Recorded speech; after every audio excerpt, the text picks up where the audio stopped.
En Memorias que Perduran de hoy tendremos una grata conversación con el doctor Hugo Eduardo Pol Carranza. Él es médico cirujano, es periodista, locutor, actor de teatro, profesor, en fin, una serie de actividades que caracterizan al doctor Hugo Eduardo Pol. Doctor, gracias por la entrevista y su saludo inicial en Memorias que Perduran. Sí, gracias. Más bien agradecer a usted, licenciado catedrático en Ciencias de la Comunicación, señor Constantino Rojas Burgos, el director de este prestigioso programa que usted ha anunciado ya, ¿no? Memorias que Perduran. Asimismo al señor Julio César Guzmán, mi socio, que también está con nosotros, presente, sí. Y al joven camarógrafo, señor José Ávila. Bueno, estoy a sus órdenes. Doctor, ¿dónde nace? Yo he nacido en San Antonio de Villamontes. En Villamontes. En Tarija, sí, Villamontes. Soy chaqueño. Chaqueño de corazón. Chaqueño de corazón, ¿no es cierto? Mi nombre es Hugo Eduardo Pol Carranza, usted ya lo ha dicho, ¿no ve? Voy a hablar algo de mi currículum, ¿no?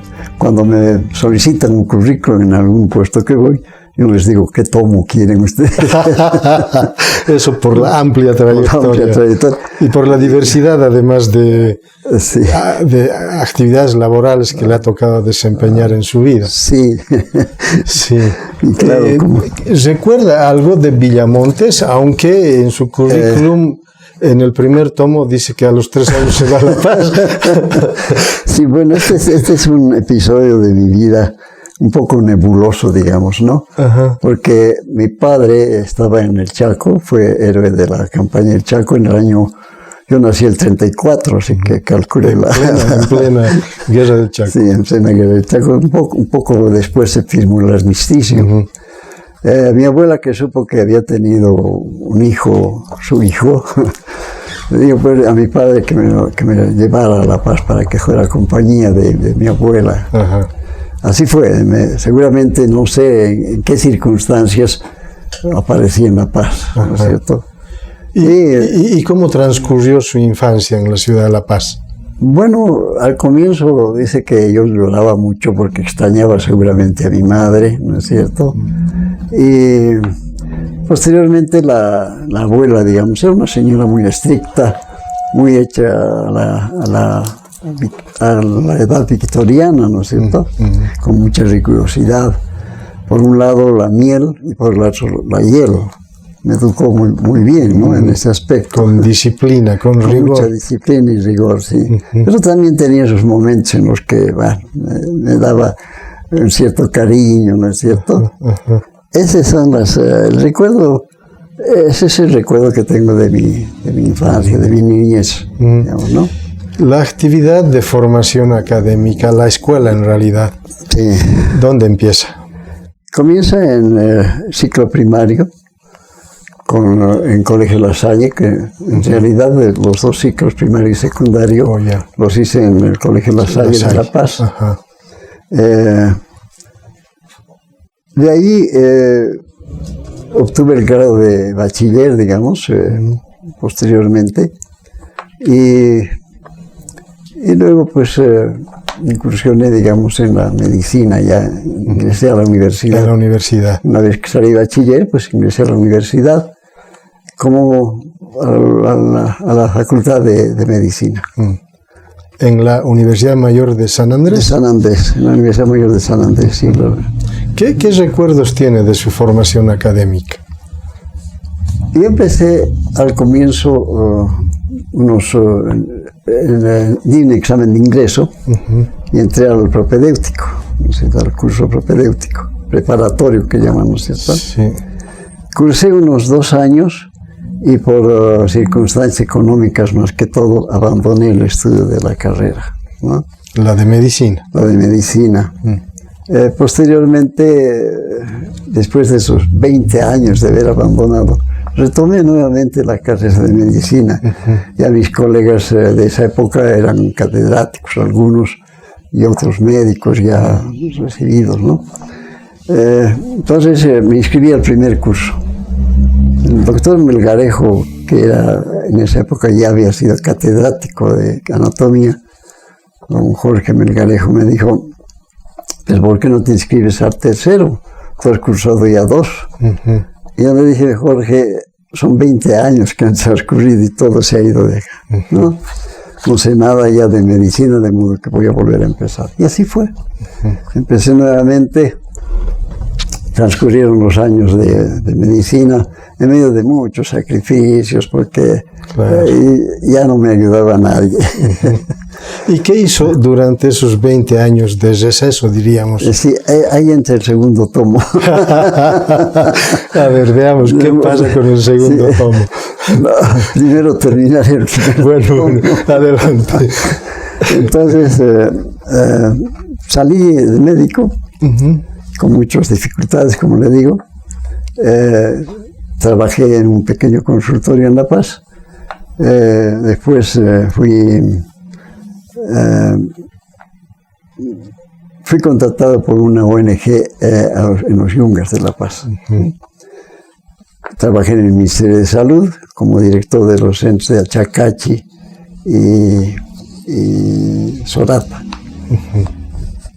Luego, por una casualidad, fui a unas ONGs, una ONG sobre todo, la ONG que se llamaba el Proyecto de Desarrollo Sociocomunitario y de Salud. Trabajado en los Yungas. Muy interesante el trabajo porque eran para comunidades campesinas que yo atendía, ¿no? Posteriormente ya volví a La Paz y dejé la carrera de medicina ya hace unos 10 o 15 años atrás. Sí. Esa fue la carrera, digamos, como médico. Y le decía que ¿qué pasó en los 20 años de receso para retomar la formación? En esos 20 años trabajaba en emisoras como locutor y operador a la vez. ¿En La Paz? En La Paz. Porque no había la división de locutor y operador, ¿no?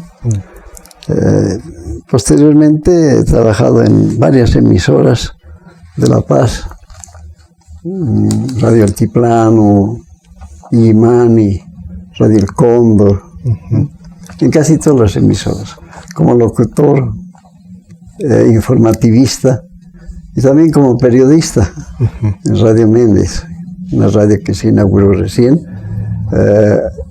Ahí trabajé con el señor Pita Romero. Señor Pita Romero, un buen periodista. Que luego trabajó con Cochabamba también en la prefectura. Sí. Relaciones públicas. Como director de Relaciones Públicas. Sí, de Relaciones Públicas. Lo recuerdo, sí. Sí. En su trabajo radiofónico, ¿usted recuerda el programa Olla de Grillos?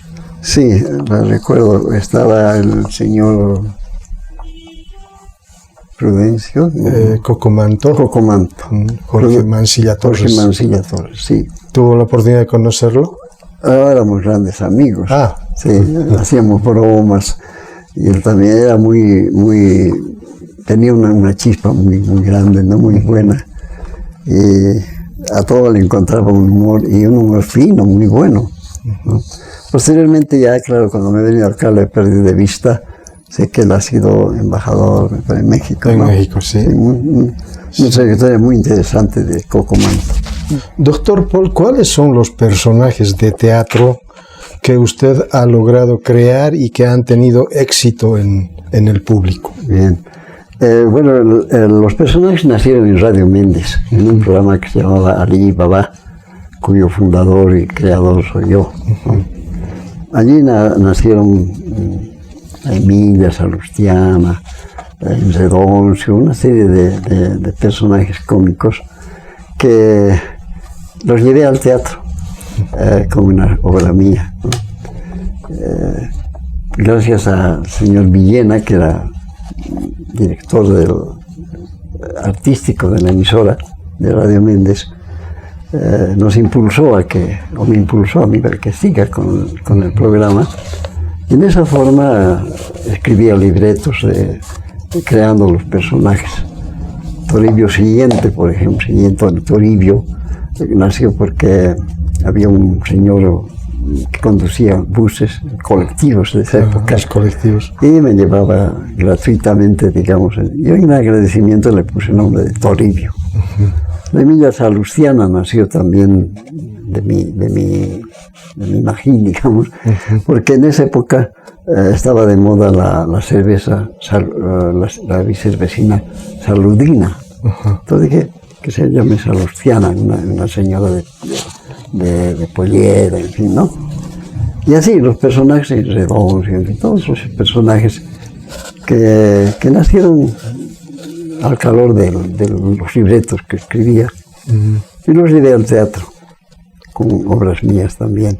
Fue éxito, porque el programa que se llamaba Ali Baba se difundía por la Radio Méndez. Y los domingos, porque hacíamos nosotros martes y viernes, con reprise el domingo. Y el domingo se reprisaba en las emisoras, y era interesante porque yo vivía en un barrio alto, y desde ahí abría la ventana y escuchaba como un solo parlante. Toda la ciudad escuchaba el programa. Tuvo mucho éxito, y ahí nació la idea, dije, lo llevaré al teatro. Y fue un éxito también. ¿Y recuerda algunos enredos de don Enredoncio? Sí. Por ejemplo, le dicen, oiga usted, ¿está mirando a mi mujer? No la miro, no la miro, señor. ¿Por qué no la mira, pues? ¿Es fea? No es fea. Ah, será pues bonita. Claro, por bonita usted la está mirando, ¿no? No, señor, no la miro. Y entonces, porque es fea, es bonita, decídase, pues. No sé, señor, no sé si será fea o bonita. Ah, no sabe, no sabe el tipo ¿no? Agradezca que no tengo mujer, si no le sacaba la mujer. Ese era el Enredoncio, con todas las cosas se enredaba el asunto, ¿no? Es un personaje muy simpático, muy bonito. Creación mía, por si acaso. Claro. Gracias por la aclaración, doctor Paul. Me decía también que usted ha estado en radio La Voz del Minero en siglo XX. Sí, ¿En qué circunstancias se dio esa posibilidad? Cuando trabajaba en una emisora de La Paz, se creaba en esa época el sindicato, naciente sindicato de locutores y operadores.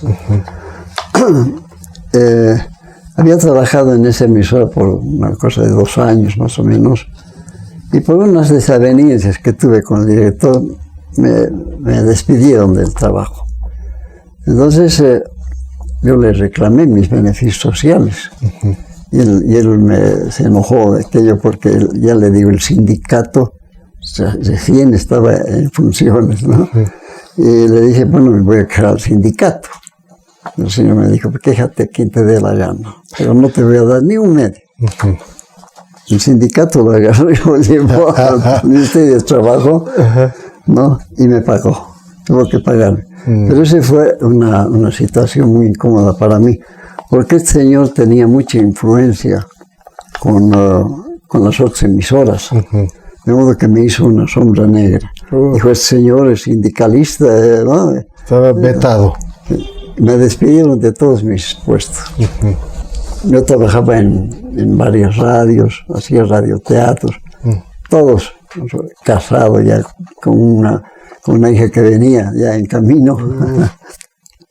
Entonces, como me vi así, desesperado de conseguir algo, el señor Valderas, que trabajaba en la radio La Voz del Minero, me encontró y me dijo, ¿no quieres trabajar en la mina? Le dije, encantado, porque necesito trabajar. Y me dice, bueno, con tal de que tú no te inmiscuyas en política, estés tranquilo. Y de esa forma acepté y me fui a trabajar a la radio La Voz del Minero, con sede en siglo XX en la mina, sí. ¿No es cierto? ¿A qué dirigentes recuerda de aquella época? A los principales, Irineo Pimentel, Federico Escobar, que eran los que dirigían emisora, así el sindicato. El director era siempre Valderas, el señor Valderas. Allí hice mi labor interesante porque hacía programas que a mí me gustaban, me daban toda la libertad de la consola, redactaba hacía humorismo. Y en determinado momento se me ocurrió entrar a Interior Mina. Y usted debe conocer, para ingresar a Interior Mina se toma un carrito. Sí. Son 3 turnos en las minas, ¿no? En las minas no descansa las 24 horas. En uno de los turnos yo me colé también, pero previamente me pusieron el casco de minero, con el guardatojo, con la linterna, la pesada batería, sí. el poncho aquel de goma, ¿no es cierto? Las botas con puntas de acero, por si le cae una piedra. Claro. Y me senté junto a los mineros en el carrito, unos asientos así horizontales, ¿no? Después de una hora, creo, o media hora o más de viaje, ya el hueco de la mina se llega a ver como una punta de alfiler, nomás. Tanto, entonces se detiene el trencillo y espera la otra punta, ¿no es cierto? Los trabajadores que venían de la otra punta. Al cruzar era cómico porque se tiraban con cáscaras de plátano, se insultaban, ¿no? Decían, oye, anoche tu mujer se ha ido a acostar con la otra. Era todo un espectáculo. Pasaba aquello y se llega al tremendo espacio que hay donde está la Virgen del Socavón, está el tío, ¿no? Ahí donde rezan los mineros, y luego pues se ingresa por una de las galerías, ¿no? Pero yo quería hacer el programa que se llamaría Desde el Socavón. Llegué a hacer uno de los programas, hablaba con los mineros, cómo era su trabajo, qué querían hacer después de hacer ese trabajo tan duro, ¿no? Pero dejé porque me sentía muy mal de ahí adentro. Claro. Había un momento en que de rodillas entrábamos hasta el rajo, que se llama, ¿no es cierto? Ya no quise ingresar más porque sentía que toda una montaña encima mío, la claustrofobia, ¿no es cierto? Claro, claro. Después de eso, a los dirigentes los confinaron. El gobierno de turno. Un gobierno dictatorial. Sí, agarró con engaños y los confinó.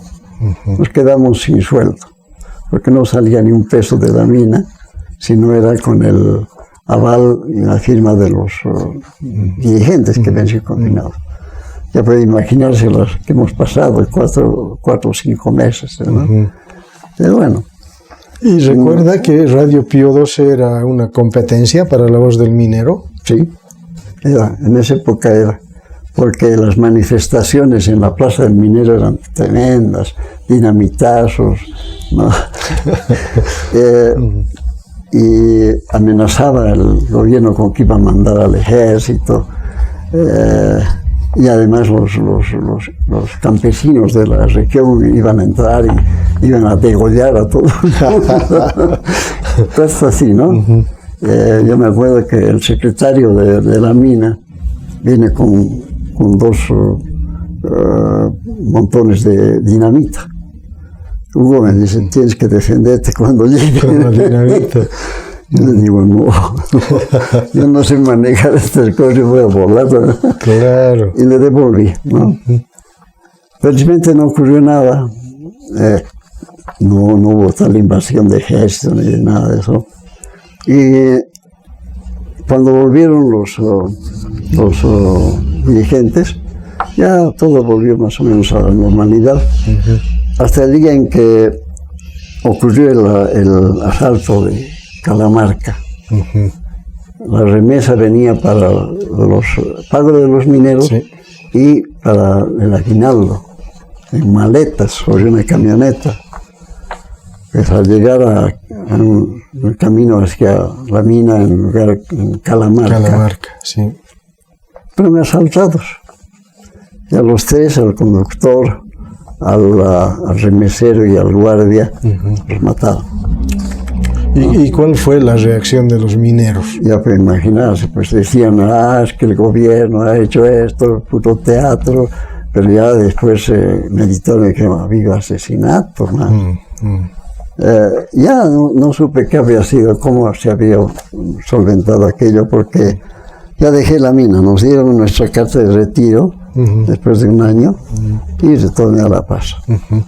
¿Qué recuerdos tiene de su trabajo radial o anécdotas también de su trabajo radial en La Voz del Minero?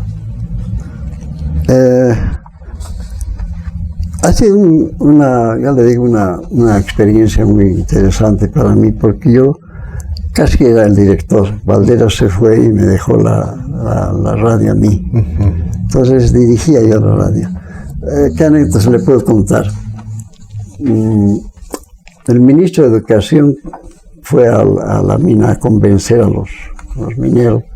Y era un alfombra de guardatojos, la Plaza del Minero. Y desde el balcón, pues había que matizar la cosa, ¿no? Claro. Y yo pues era el único, porque mis compañeros se iban a Yayagua, ¿no? Decepcionados de no haber recibido nada. Claro. Y yo me hice cargo de la emisora. Entonces desde el balcón, compañeros mineros, les decía, aquí les presento a los dirigentes máximos, así, ¿no? Un señor Morales, creo que era en esa época, y hablaron y demás. Y el ministro de Educación, me parece Herman Velarde, era, no sé si era de Educación o un ministro, los convenció. Era un hombre muy hábil, pequeñito nomás él, pero los convenció con un discurso muy interesante, muy bonito. Y lo aplaudieron. Esa es una anécdota que guardo de mi estadía en el siglo XX. ¿Y recuerda alguno de los programas que usted conducía? Sí, yo hacía un programa de humor. De humor. Ya empecé a hacer los libretos de humor. Había un señor periodista allá que... el apellido no lo recuerdo muy bien, el apellido, pero era un hombre que hacía los editoriales, ¿no? Unos editoriales bien fuertes contra el gobierno. Padilla apellidaba yo, ¿no? Yo hacía programas de humor referente a las cuestiones sociales que ocurrían, por ejemplo, el atraso en el puente que unía Yayagua con el siglo XX. Le hice un programa de humor muy bonito, unos 2 o 3 para mí, y el señor me dijo, es mentira que tú escribas los libretos. Me dijo, no, tú has traído de La Paz los libretos de algo. Yo le dije, dame un tema, y mañana te lo leo en la radio. Y así fue. Escribí sobre el tema que me había dado. Y entonces me dijo al día siguiente, me has convencido realmente. Buenísimo. Así, esa fue mi labor en la... Bueno, decía que luego se fue a La Paz. Sí. Y nuevamente sin trabajo. Sin trabajo. Bueno, antes, mi hija nació en el siglo XX, mi hija mayor. Ya. Y los mineros, nació en abril, el 30 de abril. Los mineros le decían a mi esposa, atrásese un poco, señora, para que el 1 de mayo nazca. No fue así, nació el 30 de abril, Malenita, mi hija mayor. Ya así en La Paz, otra vez sin trabajo, se abrió la Radio Méndez. En el periódico apareció que necesitaba personal. Y ingresé a la Radio Méndez después de un examen de competencia y como libretista. Teníamos una oficinita y el periodista, señor Pita Romero. Pita Romero, claro, sí. ¿Lo conocía usted? Hace rato. Gran periodista.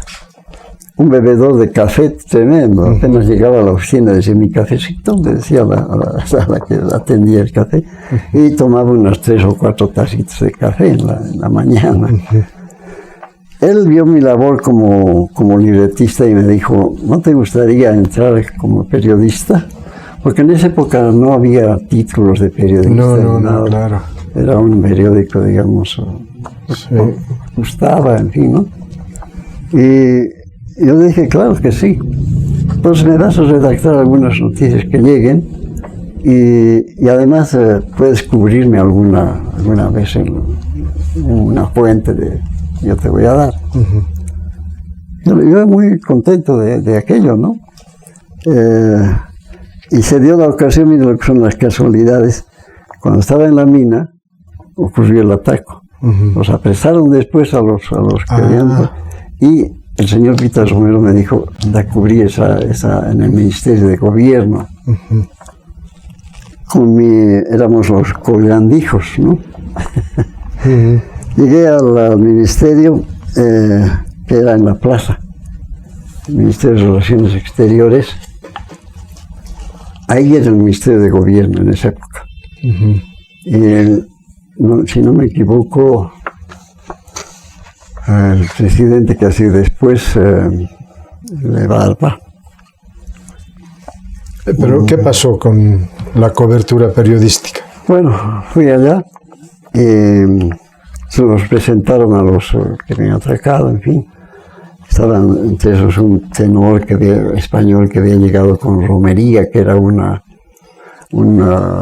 espectáculo que llegó a La Paz. Pero lo animaron a que forme parte de los atracadores. Y los presentaron, dijeron la forma como los habían matado a los remeseros, en fin. Y el principal no aparecía allá. Dijimos, ¿cómo es el principal? El señor está en la prefectura. Corrimos a la prefectura, nos recibió muy mal el señor porque nos tiró con una silla, ¿no? En fin, y cuando ya regresé a la Radio Méndez fue un éxito mi reportaje, porque estaba muy bien hecho, casi teatralizado, radioteatralizado, digamos, ¿no? En esa forma estuve trabajando, haciendo periodismo, hasta que la Universidad Católica de Bolivia, al ver que había nadie era profesional, había cursos de periodismo. Entramos, de todos los que nos presentamos, 30 alumnos. ¿Eran de todo el país? No, de La Paz nomás. De La Paz nomás. Sí, pero claro, eran de diferentes departamentos, ¿no es cierto? Claro, no exclusivamente, digamos, periodistas paseños, ¿no? Había, claro, cochabambinos, todo. Y ingresé a estudiar ya el periodismo. Por un año hemos pasado con nosotros, varios periodistas, y salimos como pioneros, digamos, de periodistas, ¿no? Titulados, con el título de técnicos superiores en medios de la comunicación social.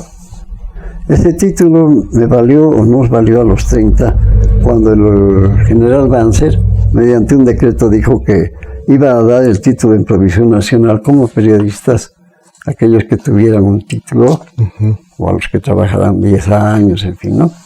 Estaba yo entre esos, y me dieron el título en provisión nacional como periodista, lo tengo, ¿no? Esa es la forma. ¿Y cuándo surge su beta o su vocación por el teatro? Creo que era mi vocación primaria, creo. Pero que apareció relativamente tarde, ¿o no? No, cuando niño escuchaba en estas radios tan primitivas, digamos, los radioteatros de los infantiles. Me gustaba mucho. Y mi abuela me dice, bueno, ya que te gusta tanto, ¿por qué no vas a una radio? Y fui a la radio Amauta. En esta radio estaba dirigiendo la señora Rosario del Granado, su seudónimo, a los chicos. ¿Quieres formar parte? Sí, a ver, hizo la prueba, hicimos pues bonito. Ahí empezó, digamos, mi gusto por la radio, y después por el teatro. Por el teatro. Hacia las principales del Lobo, La Caperucita Roja, todos estos cuentitos infantiles, ¿no?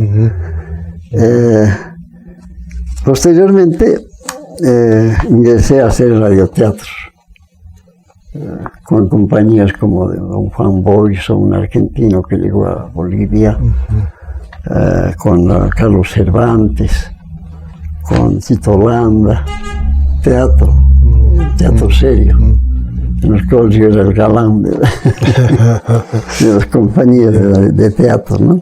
Ya le digo, de don Carlos Cervantes, don Tito Landa, Celso Peñaranda, de Raúl Salmón también. Raúl Salmón, trabajé en Radio Nueva América, entonces tenía facilidad de ingresar como actor de teatro. Pero mi maestro fue don Carlos Cervantes.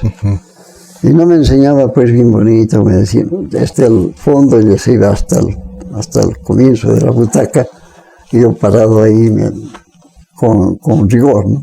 ¿Qué hacen tus manos? A ver, habla fuerte, no se te escucha. ¿No? Así aprendí sobre tabla el teatro. Claro.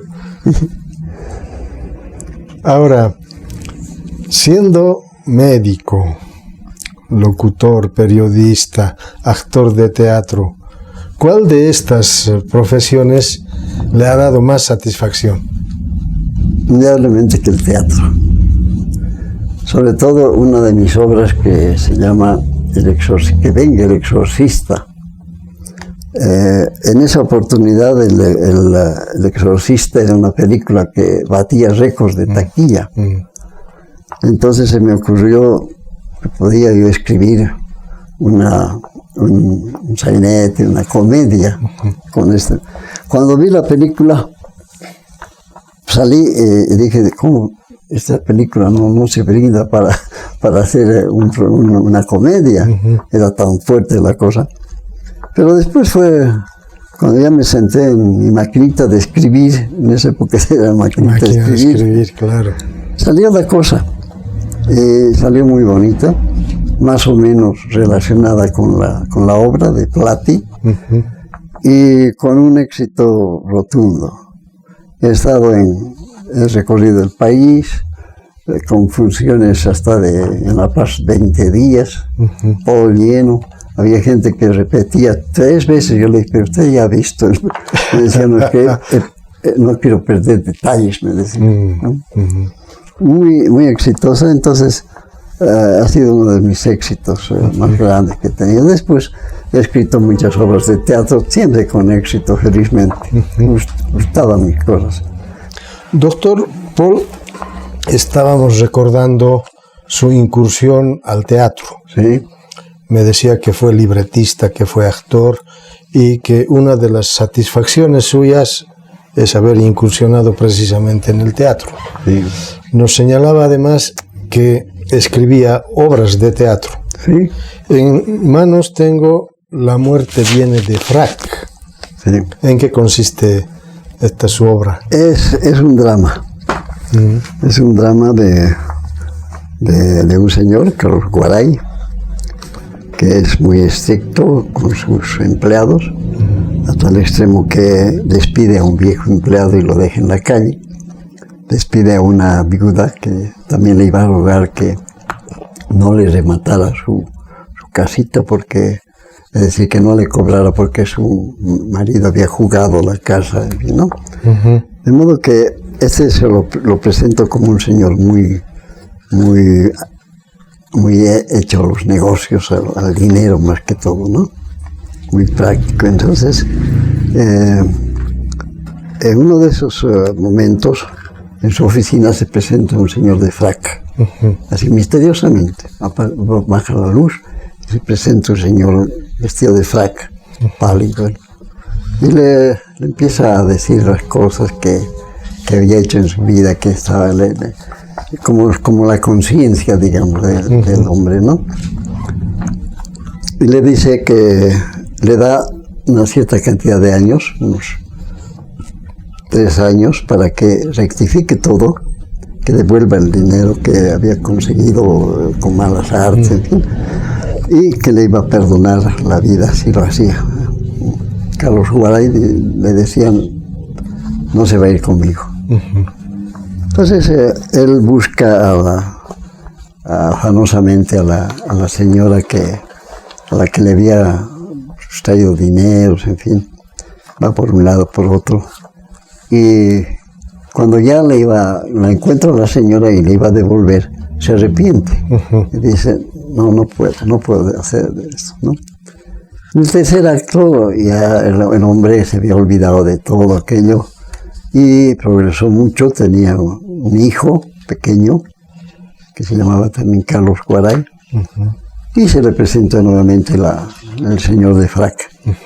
El otro le dice, bueno, al final yo estoy contento con mi vida, me voy, si quieres ahora mismo nos vamos. Y le dice, pero Carlos Guaray no eras tú solo.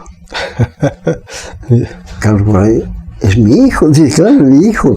No, le ruega, le suplica, que no puede ser, ¿cómo te vas a llevar a mi hijo? Y le dice la muerte, en realidad, le dice, hay un bebé, le dice, que sale de su cama, del piso superior, avanza y se cae. Ya se escuchan gritos de la madre que está muerta. Es un verdadero drama, ¿no? Y la muerte al final dice Carlos Guaray y le tacha. No. Pero tengo en manos también un manual de teatro de su autoría. Sí. ¿Cuál es el propósito de este libro?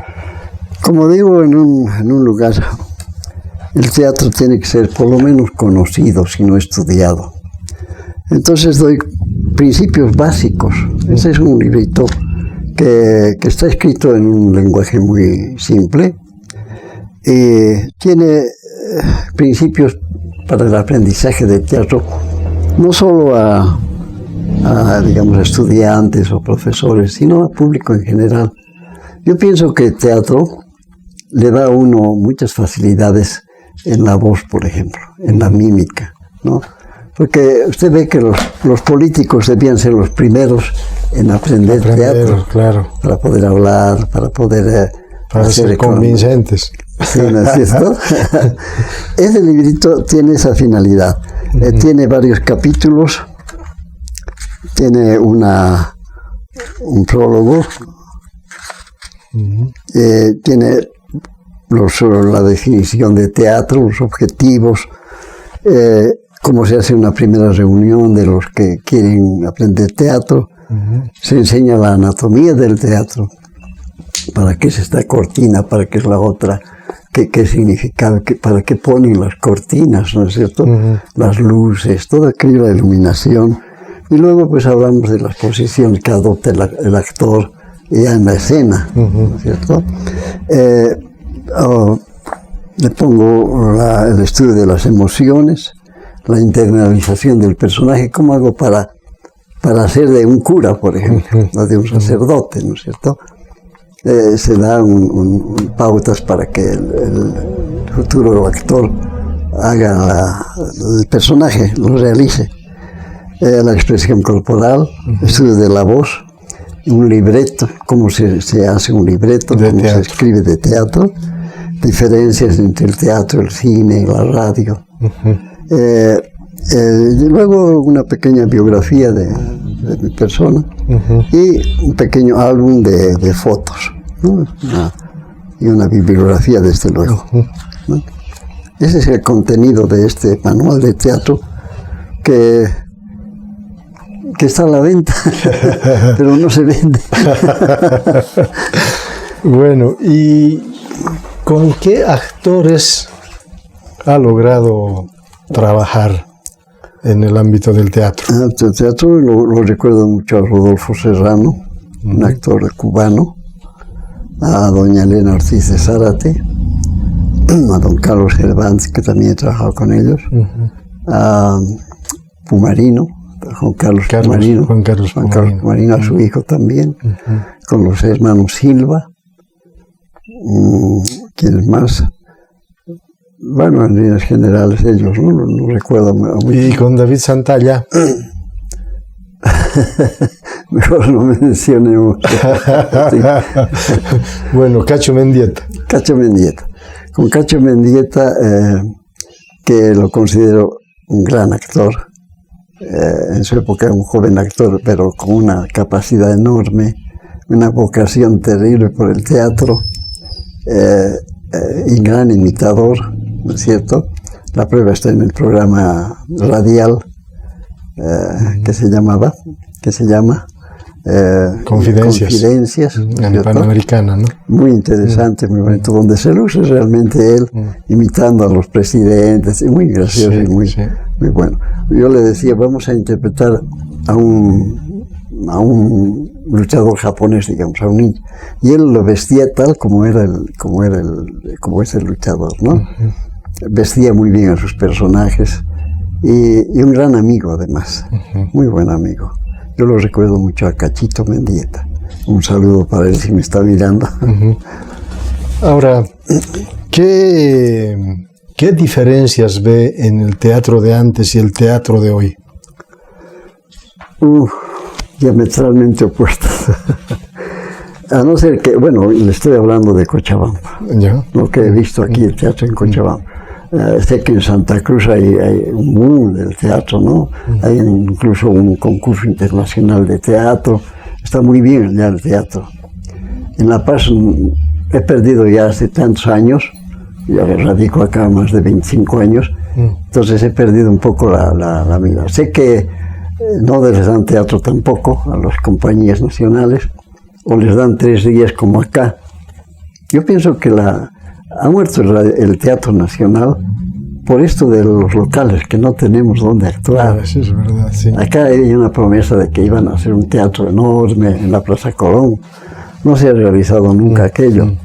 Entonces, cuando uno quiere hacer teatro con sus obras o con otras de otro autor nacional, esto empieza con que solo 3 días le vamos a dar. Más no. Con 3 días no se hace absolutamente nada. Claro.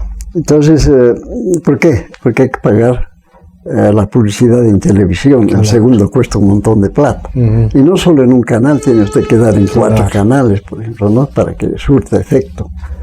El periodismo, igual, digamos, la propaganda periodística, por un pedacito cobra un montón de plata. En fin, pagar a los actores, impuestos, el teatro, es todo una inversión grande que uno hace y que no se recupera. Entonces pienso que ese ha sido el fin del teatro, el final del teatro. Hay compañías que actualmente actúan en el Matadero. Matadero, sí. ¿No? El ex Matadero. No sé cómo les irá. Les deseo que les vaya muy bien, desde luego, ¿no? Pero no he asistido a ninguna función, es muy lejos. Y lo que sé por noticias es que se presenta tal compañía, tal otra, pero no sé qué acogida tendrá con el público. No sé si usted ha visitado alguna vez el Matadero. Algunas veces, sí, voy. Y justo creo que hay ahora una temporada de teatro. Sí, se mueve ese teatro, pero no hay pues obras nacionales propiamente, ¿no? Porque los autores, hay carencia de autores desde ya. Nuestra bibliografía, digamos, es muy pobre en cuanto a comedias, dramas, ¿no? Yo he escrito bastante de comedias, dramas, y hasta me he animado a escribir novelas, ¿no?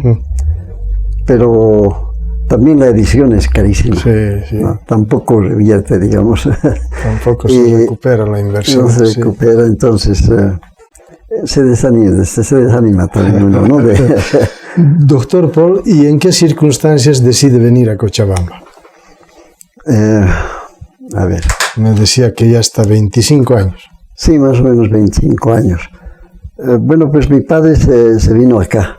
Vino a radicar acá. Coronel Paul, ¿no? Y con su esposa.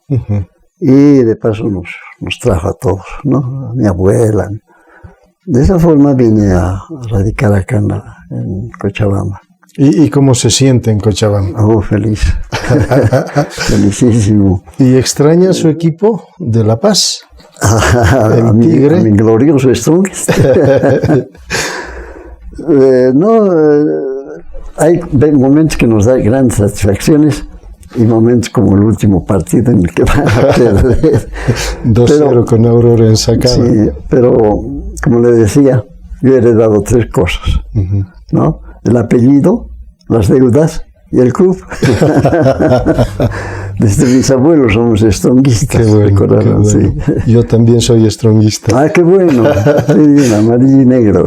Bueno, doctor, agradecerle por esta grata conversación y pedirle su despedida del programa Memorias que Perduran. Memorias que Perduran. Que perdure siempre el programa, así como las memorias, ¿no? Muchísimas gracias. Bueno, pues un programa tan interesante, tan bien llevado a cabo por su persona como director.